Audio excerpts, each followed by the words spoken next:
50 Cent song is over I forty think that was megabytes. Ti song, if I'm not mistaken. Ti, yeah, wherever you like. Yeah, I And think then it's something like that. yeah, Man, I my used to have Facebook has this been acting up. condition where I would go like, I go up and the city, and the Mm-hmm. city, and then go, yeah, wherever you like. Mashallah. Yeah, Remember back in the day, man. yeah, yeah. Oh, we're live, man. Yeah. I just got the Okay, do I need to send the notification. link?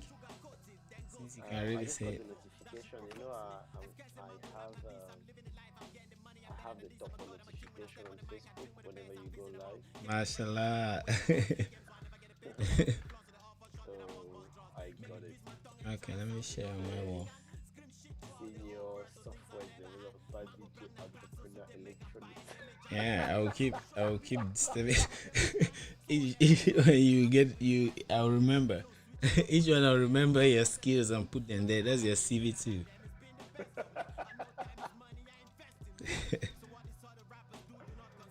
Damn. That's a lot of titles.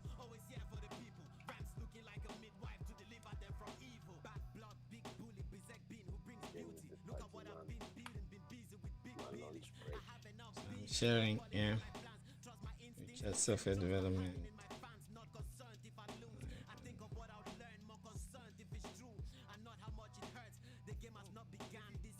Okay, I'm sharing.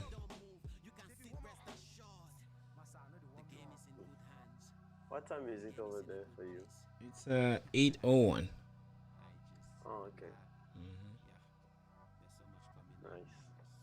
Mashallah. Oh, let me I see. see that you've put your camera now. Like back. Yeah, it was another webcam. Oh. Yeah.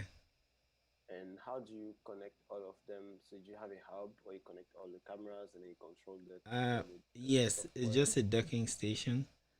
The It's a docking station, and yeah, Mm, so I connect the webcam via USB. I see. Mashallah, your life. Mm, nice. Yeah, so a friend was coming. He had heard of the Paul, so he was really glad. He told me that um Topo is doing a great job, stuff like that. I was like, eh, people watch it. I don't know that people like follow. You see, so he's in town. He's actually in Maryland, and he lives around me. So he visited. He came here, and so as I told him, no one has ever come here. We do like Zoom. He wanted to come, so I thought of like how I'll accommodate both. I had bought. Remember when we set up this thing? Yeah. This equipment, yeah, I put just one. It came in like twos. So I just set up the other things and then put this other camera and Uh-huh. we did it. So and I like how it looks. So this is how it looked, but people always saw the view from the other camera. Yeah. This is So I'm gonna cool. start switching it. That painting, are you gonna put it somewhere? Yeah, man. That Yeah, for now I'll just leave it jagga jagga like that. yeah. I It's have even to start better looking than for a way to Joe hang Rogan's it. studio. Sorry. It's even better than Joe Rogan's new studio. Oh, that studio, man. Everyone is talking about it. But I think it's like these Facebook things where you're used to an interface. When they change it, it doesn't make sense for the first few days or weeks, and then Yeah. you forget about how the other one looked. So very simple. Forget how the previous studio was. Yeah, I think we were too used to the Yeah, past that previous look. mashallah. What's on today, brother? Man, well, I put that with challenge software development when I shared. Yeah. Yeah, DJ, I want to chat a bit about data modeling. I would like to start from my experience. You see, like especially we have relational databases, and then not only secure databases. And you know the way one models data, especially for an app that is changing. So I'm really have been deliberating on means of like creating some model that can be very extensive, that in future, even if I make changes, I will not have to like perform major surgery on the data or the data models. You see what I mean? Like, but I want to capture data that is related. Like on AYC, I've been working on comments, and but you see how you see the comment. Not everyone can comment everywhere, but when you comment and it's your own comment, maybe you should be able to edit, delete it, right? Yes. And then if it's another person or an admin, so all those permissions. So I'm thinking of a way of capturing all of that data in a smooth and very easy way. Okay, I see. I see. Um, Usually, when I want to go about this sort of problems, but the data modeling has to go from, is You it want the the song? resource You want the data song, or modeling? I take it off? You want the Is song? it the resources data modeling or the permission aspect Everything. of I it? want them to go together in a way that Yeah. like like I don't want to over repeat myself, so I want to capture it in a way that like as I'm building things, as I'm adding other resources, I can just feed in the permissions, and Yeah. admins, groups, individuals will just be able to do what it is that they need to do. Mm, And okay. it's mostly about the relationships, right? Because I can have a table for permissions, but I'm using Firebase. So I want to limit the number of calls that I make. Um, but NoSQL will not really help, because if, let's say, uh, I have a comment and somebody comments, right? I I can keep the person's user ID, but that is still relational because I will go to the users table and get the data for that ID, but that's an extra read. Mm-hmm. Also, if I just save the user's name and all of those, I'm duplicating it. So if it changes somewhere, I would have to come and change it there since it's not linked through that key, right? It's actually a copy. So I'm Mm-hmm. worried that if it's info that the user can change, like the username, perhaps, Yeah. yeah, how will I? So I thought of it, and at one point I was saying that I can do a gradual syncing process, but that will be an extra read. Maybe uh, there should be some central location that I can check if the user has changed their user, if it's different, and make updates. But then that will be too much. Yeah. So all of those are the things that I'm thinking of. Yeah. That's the problem with NoSQL DBs, because you have to leverage eventual consistency. Like, um, for example, that's the case that you mentioned is very typical. So Yeah. if, for example, you save the username and the user details on Yeah. a comment in a Mm-hmm. comment object, Yeah. then if the user changes their name, you Yeah. will have to rely on Yeah. eventually committing that into the comment. So Yeah. you'll probably use a different process. Yeah. So it's always like it will really depend on the system.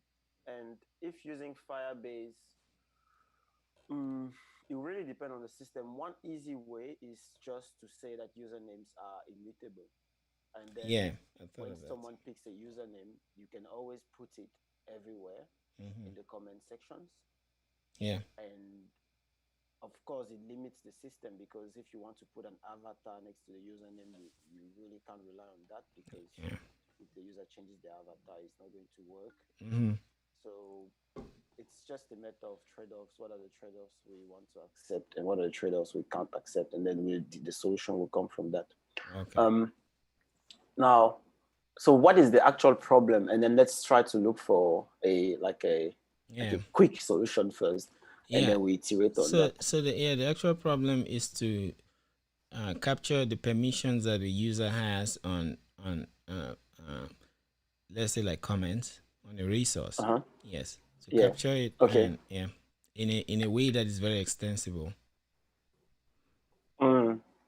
and almost for So, everything on the system. Almost, you know how like on Unix you have different files, right? And they have the uh-huh. permissions. Yeah, I want something like that so that The permissions can be changed as users are changing groups and going around. They can be getting the appropriate permissions and using the system, the resources accordingly. Yeah. Okay, so let's assume that we're on the comment. Yeah.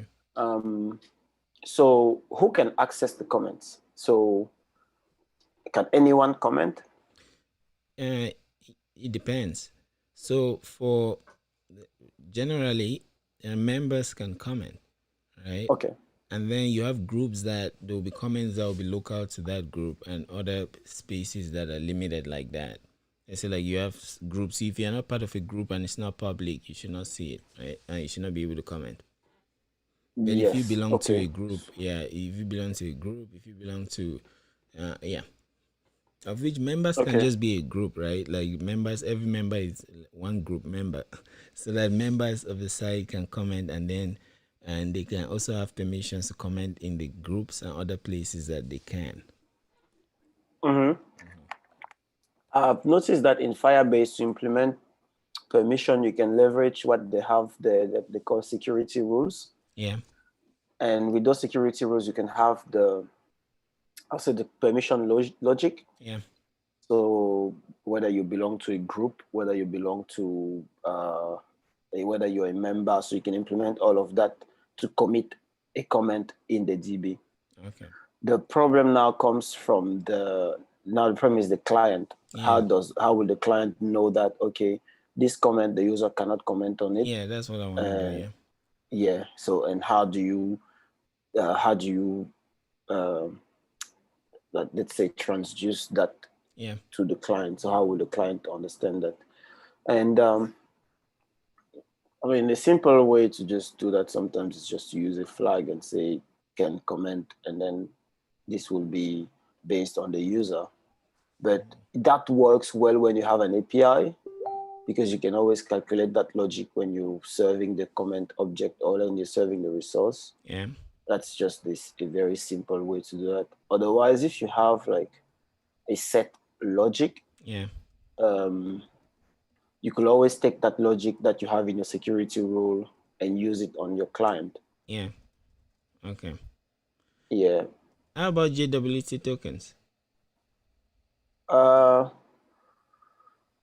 JWT tokens can do that to carry like the data. Now that you're talking about that, I was just thinking, because I think I saw that somewhere, and even at work, we put your permissions as part of that token that is decoded and stuff. Yes, you can do that. The problem that I have implementing that with tokens is that if you change permissions on the fly, the person will have to relog in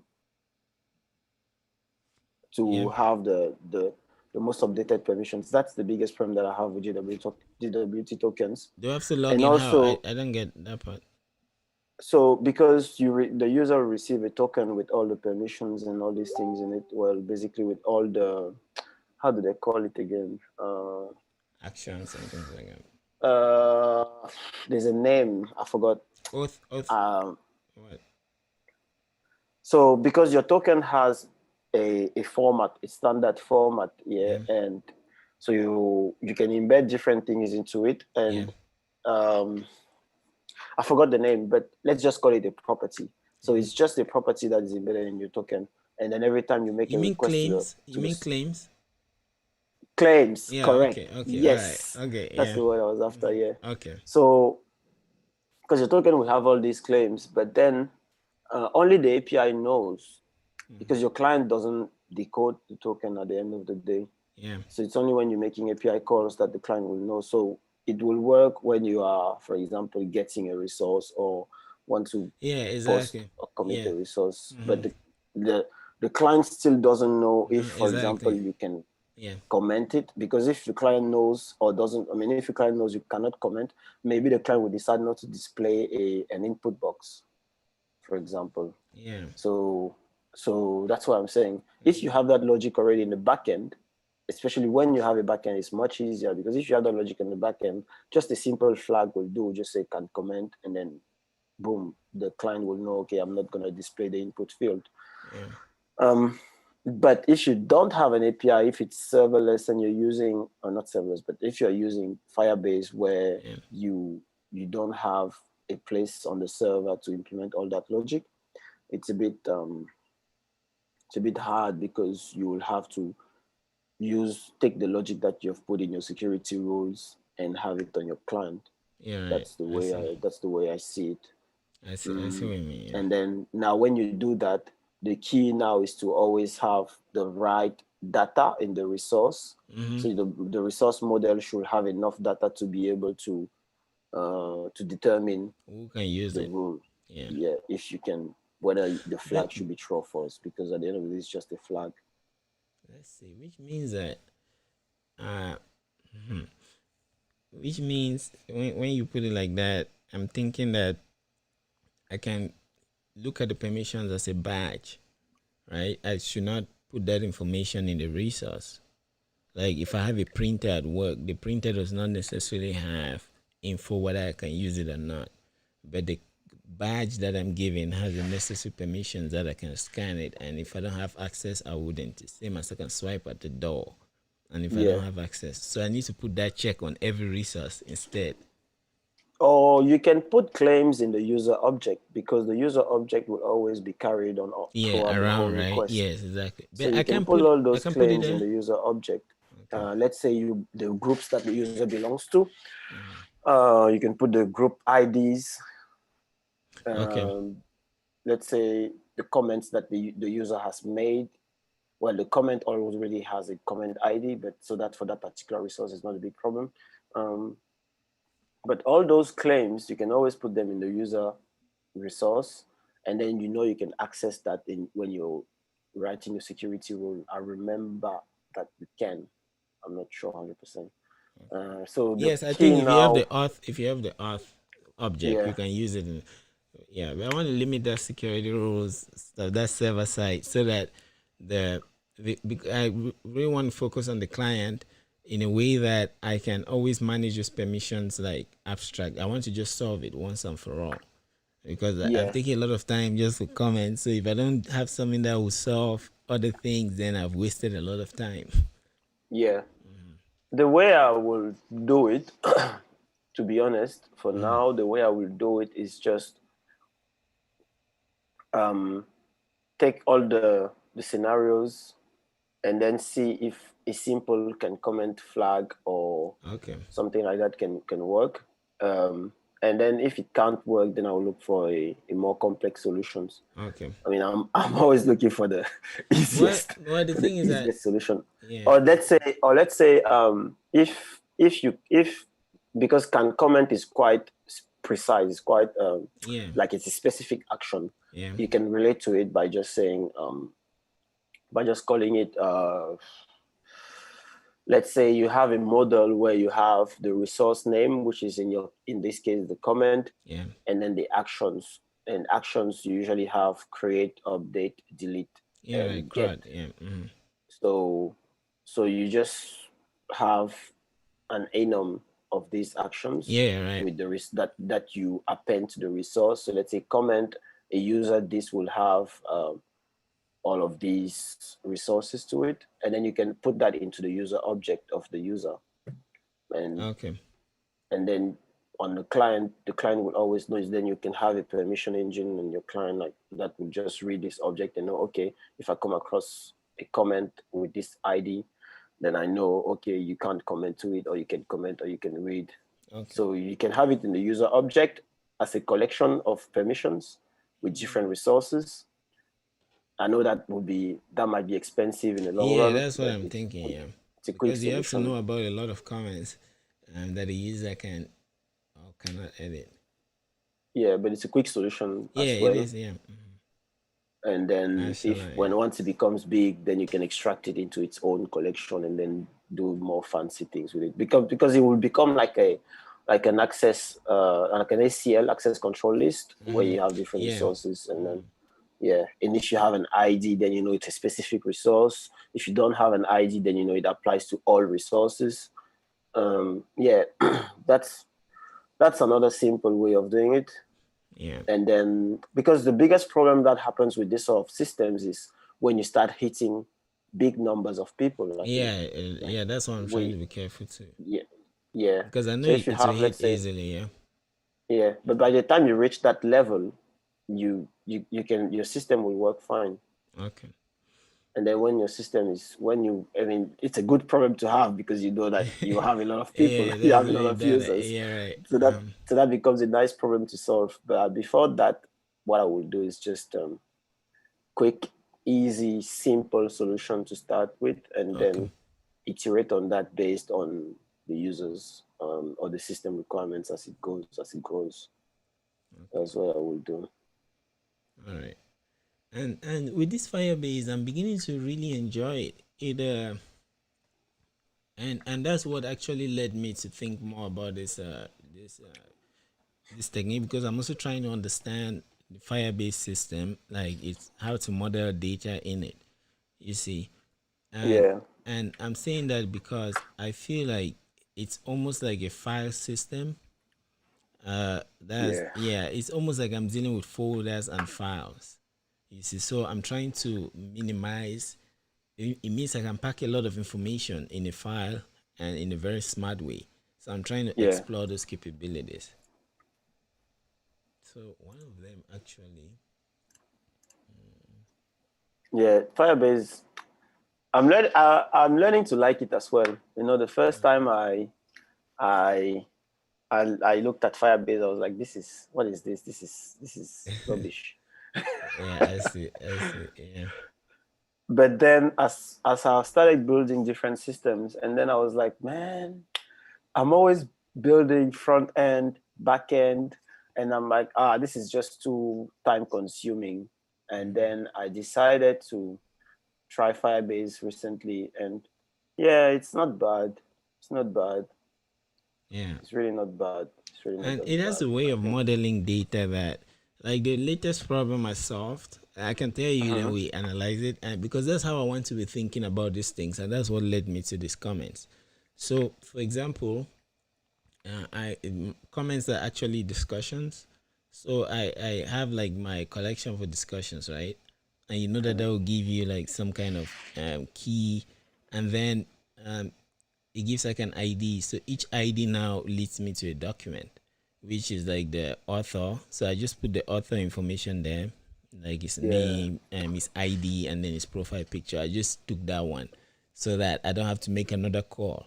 So I'll Yeah. solve that if they update it later, but I'll see. I'll see. Yeah. Right? Yeah. Then and now I think I'll have to change that because people can change their profile pictures anytime. Yeah. The biggest problem that I have with Mm-hmm. Firebase right now, and I think everyone will have this kind of problem, is normalization. So how Yeah. much how how normalized will your data be? Because you see, for example, what you were talking about, and you have a discussion, and then you have inside you have Yeah. an, Sub collection. Yeah. the author object. Yeah. Do you just put an author ID, or do you and will you have an author table, or do you, like Exactly. the Is that's it. normalization That's is what I'm always facing. That's what I'm yeah, facing. Yeah. yeah. I'm So you facing can that as have well. that level of normalization. Okay, you go level one, and then you realize, okay, you need another level two, and then you realize, okay, do I need number three, or does it make Exactly. my system more complex? That's why you see me So here. yeah, Yeah, I that's see. that's that's the problem that I've been facing with Firebase, Mm. and also I can't get my head around the interface because I'm using Firebase and React Native or React. Yeah. So the interface. So what I find myself doing is like Mm-hmm. I always create an API. I just call it an API service Mm-hmm. that hides all the things of Firebase. I know by doing that I'm not using Firebase to the optimal level because Yeah. they have these things that they call snapshot, and they can update Yeah. Right. your model as you go. So you Yeah. can On just the change it fly. on the client on the back end, and then it changes it on the client. Yeah. And I know I'm not using that, but I'm okay with that. Okay. So what I usually do is I just create a middle layer, Mm-hmm. which is like an API service layer, and Yeah. then it acts a bit like an API. So if I want, let's say, all the discussions, Yeah. so that middle layer is in charge of getting all the discussions. Yeah. And then in the middle, I create data models. Yeah. So I know what my discussion looks like on the DB, Yeah. Right. and I know what the discussion should look like on the Yeah. On the client. client. So Yeah. I create It's like a a filter. data model for the client. Yeah. Let's say discussion will have an author, with the name, username, ID, and then you will have, let's say, a title, you have a description. So I will fetch the discussion object from the Firestore, and then if the author ID has if the author, instead of having an object, I have an ID, what I will do is at the same time I will also fetch from my API service. I Yeah. will also fetch the author. So Oh I'm yeah, I okay see with what you mean. making two Yeah, right. requests. I see. Yeah. Yeah. And then I will merge both models to create my data models that my front end needs. Mm-hmm. And my front end will only use that data model. So I'm hiding that implementation. So I can just go on my API service and make as many API calls as I want. Mm-hmm. But I know by the end of the day, my model will always be the same. Yeah. So I Okay. work with just one model. Oh And wow. then when I do that, I know, okay, if in the long run Firebase works well for me and I want to change the API, I Mm-hmm. can just go and change those methods in my API service Mm-hmm. and the model will still be the same. Okay. So that's how I decided to work with Firebase. Okay, I see. With Redux, I was almost because I realized that I was dragging the store. I use it the other way, so that's why to me it's like a file that I just write. So I Yeah, want to make the files to be as variable as possible, so that as requirements are changing, I don't need to even touch them. You see what I yeah, mean? Because yeah. I realized that I could do that with some kind of keys. And let me give you an example of one problem I was trying to solve with this thing. Like you have a discussion, right? Then how about the like? Like just the like. You see, how would I Yeah, capture the like? that's a big one. You see, but, so I solved it in a way. That's what made me to start thinking. So what I did, right? And I don't know if it's a scale, but just hear me out. First, I believe that like text is very small, right? Mm-hmm. Like there is this book by Tolstoy, a Russian novel, very thick book like that. But I don't think it's up to 8 megabytes. I don't think it's up to 8 meg. Like, but it's a big book. Like even I think Mm-hmm. all of Game of Thrones. If you look at the words, because text is very small. So Mm-hmm. what I decided to do is in my uh, uh, in my discussion or my comment, I normally have the info like the author that I just mentioned. Then I have the Mm-hmm. current user like I want to know what the current user that I am dealing with has on this object. It could If they be liked it or not, yeah. yes, it could Yeah. be uh, it could be uh, a comment or any other thing, any resource that we use like, right? Mm-hmm. So I have the current user vote, and then I have date and all of those things. I have the vote count. But that's my like. I call it a like actually. Like is voting because you Mm-hmm. vote, but you can vote up. So Yeah. so what I do is the current user can add or subtract the current votes. That's Yes. the count. But anybody can write to it. So everybody can subtract one or can add one or subtract one.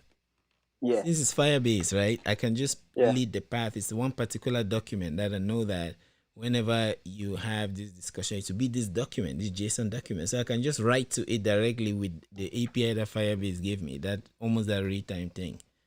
Yeah.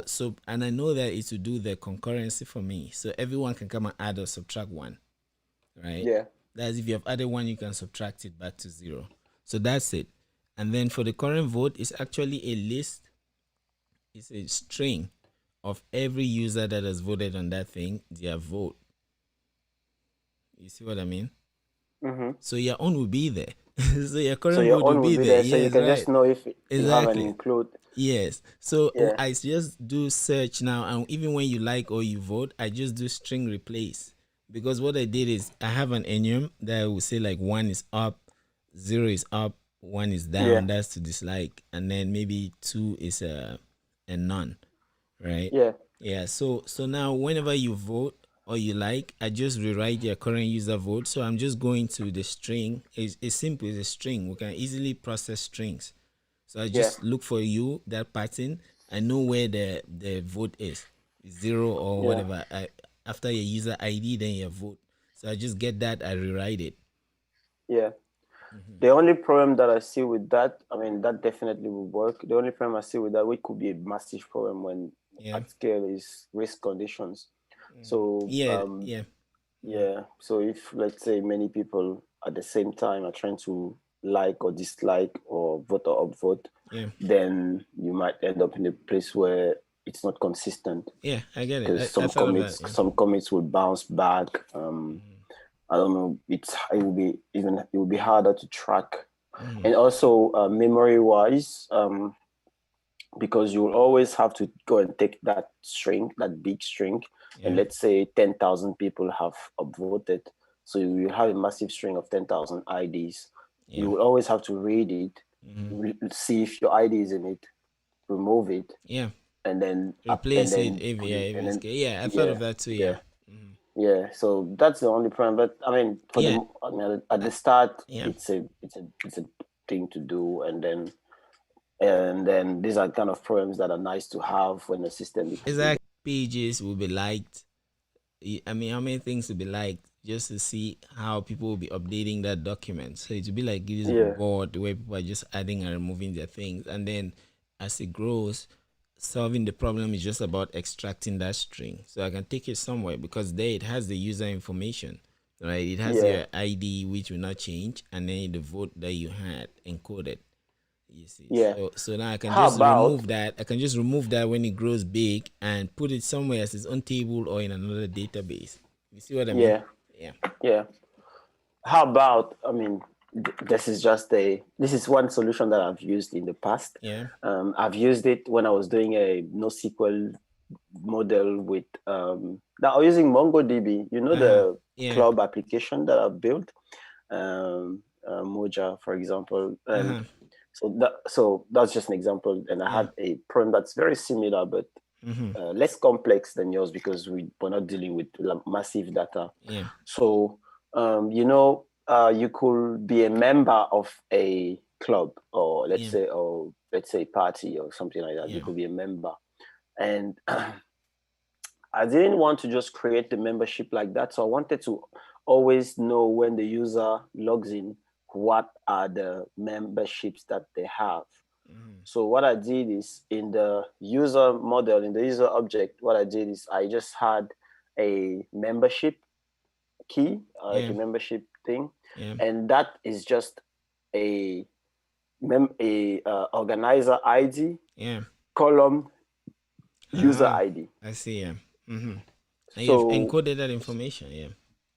yes, so kind of encoded that information, but in a nice way. And then I have an array with just that.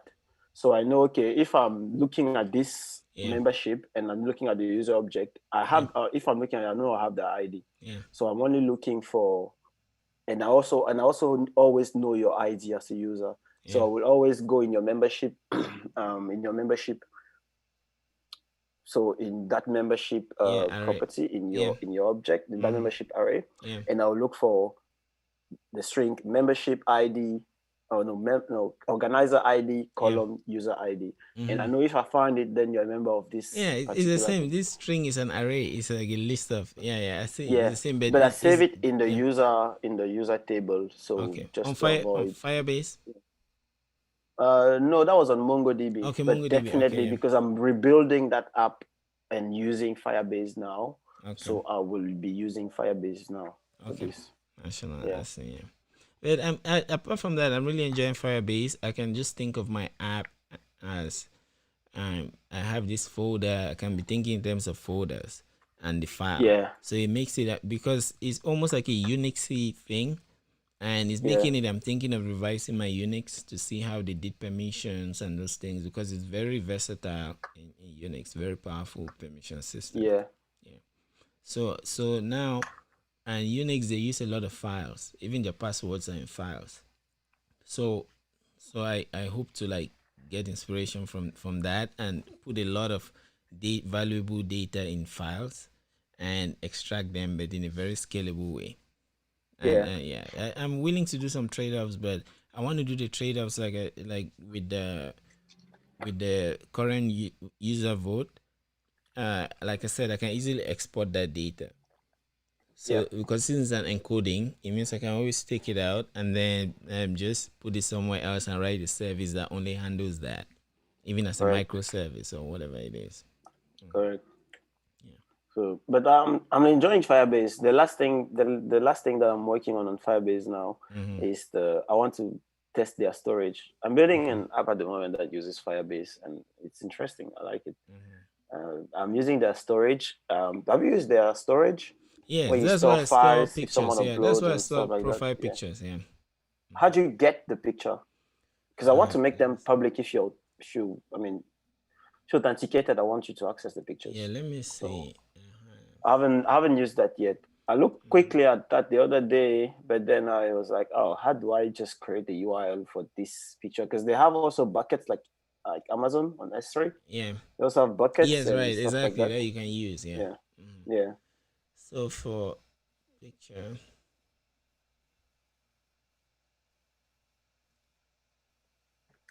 So yeah, I don't know how you. I'll find out probably tomorrow. yeah, but just a minute. Let me see. I think I'm getting it here.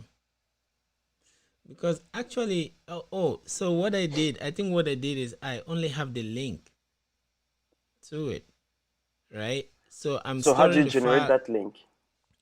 Okay, yeah. So when I put it, so I have just a minute, because since the link is there, I just put it as an image source. I put the link that I've stored under the user object, but it points to the file in the storage. So let me get how I put it. Just a minute. You see what I mean, right?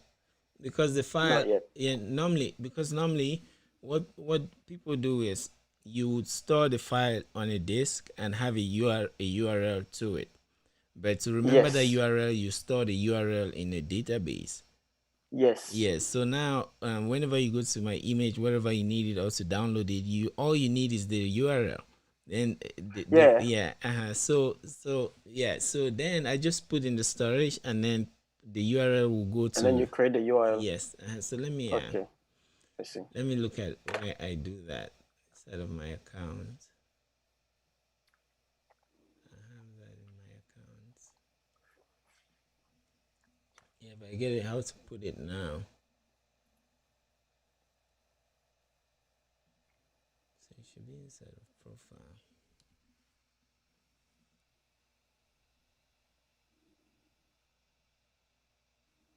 Okay, first when they upload it, I take a reference to the story. Let me share my Zoom screen.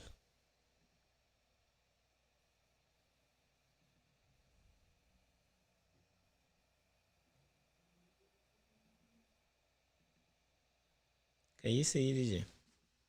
Yeah, I can see. Okay. Yeah, I so can you see. see how, yeah, so when they upload the file, I get a reference. I think I should, Oh yeah. yeah. So I get the I see. reference, and I use it. I want to make it variable, so I use it like Yeah. this: storage with the user's first name, and Yeah.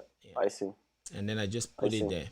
So I Then already this is know where it's you a pattern. generate the Yes, so it's sign already a URL. pattern. Yeah, so you see that it's a pattern Yeah. because I will have user ID, and actually maybe I should take out the name, because what I was thinking is that inside of that store, each user will have his own folder. You see what I mean?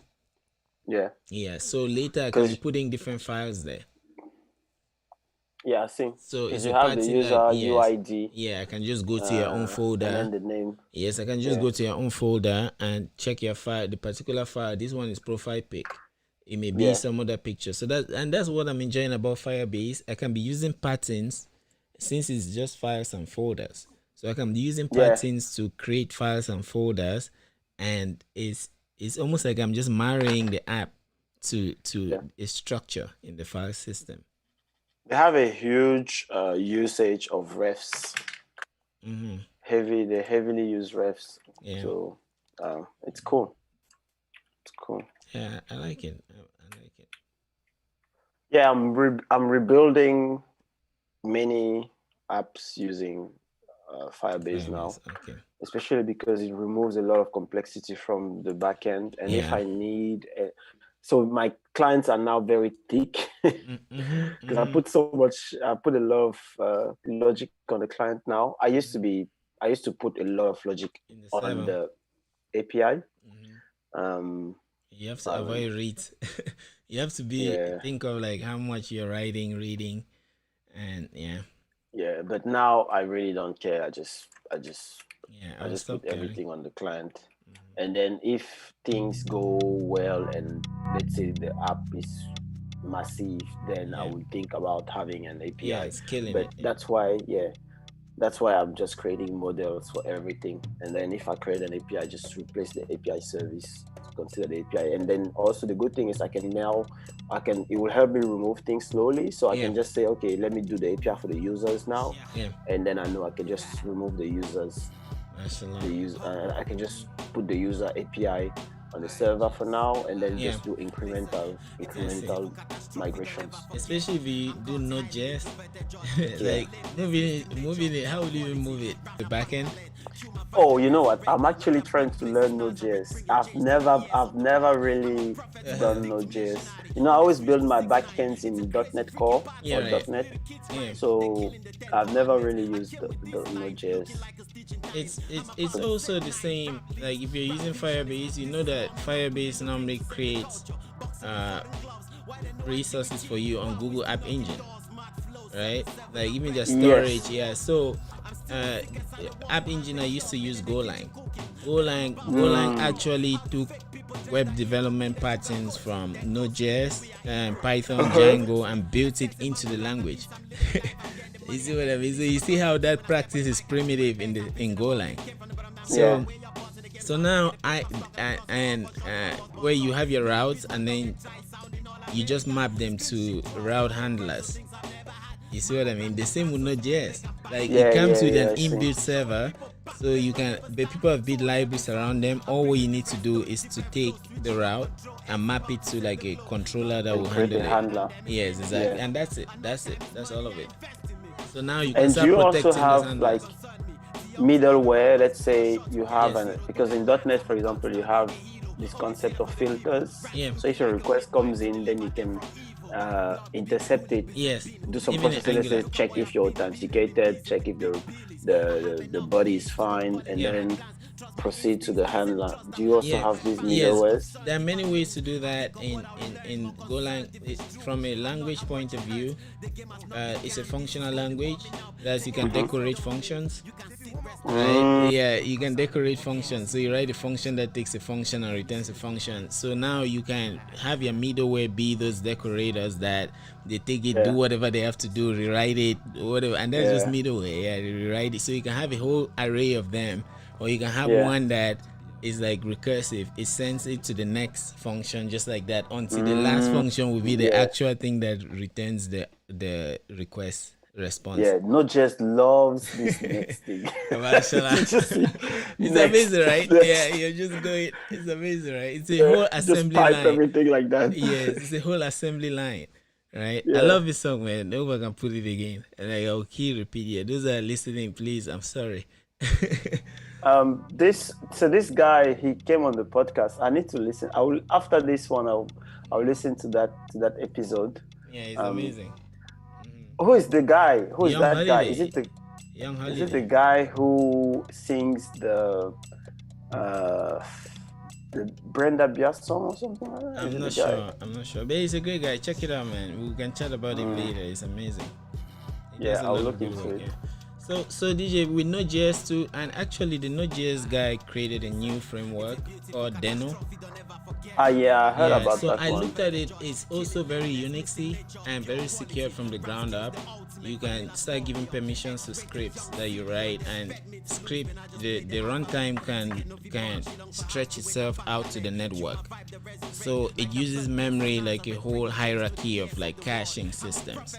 In the sense that when you request a resource, you can get it from the local folder, or if you have checked like your RAM and all of those, you can go to the local folder to get a resource, or it could be a link to some network Mm-hmm. place. It could be GitHub, and you could also do all the handshaking that you need to actually authenticate and get the resource. So you have that built into the system. So Yeah. it's amazing, man. The way guys are beginning to make high level things primitive is amazing. It means there's a lot of interesting stuff to build.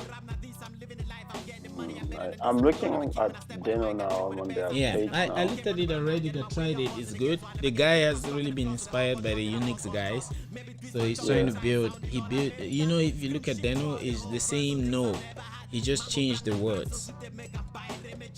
it's like Node Yeah, he just reverse. it's permutations. Yeah. Yeah, and it supports TypeScript. Like the Yes. TypeScript, JavaScript Yeah. runtime with secure defaults and a great developer experience. And they focus on developer experience, which is good. It's built on V8, Rust, and Tokyo. What's Tokyo? Let me see if I can do Angular on Deno. Then that's what I'll probably say. Ah, so that's the runtime for. I decided to choose Golang. You want to know why? Hmm. Why Rust has become so popular these days? Okay. Wow. So it's a bit of a long story, but I'll try to cut it short. Yeah.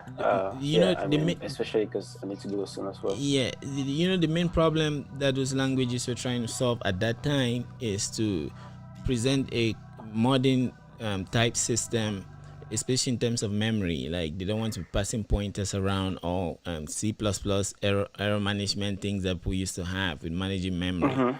So all of these languages wanted different ways to do that seamlessly.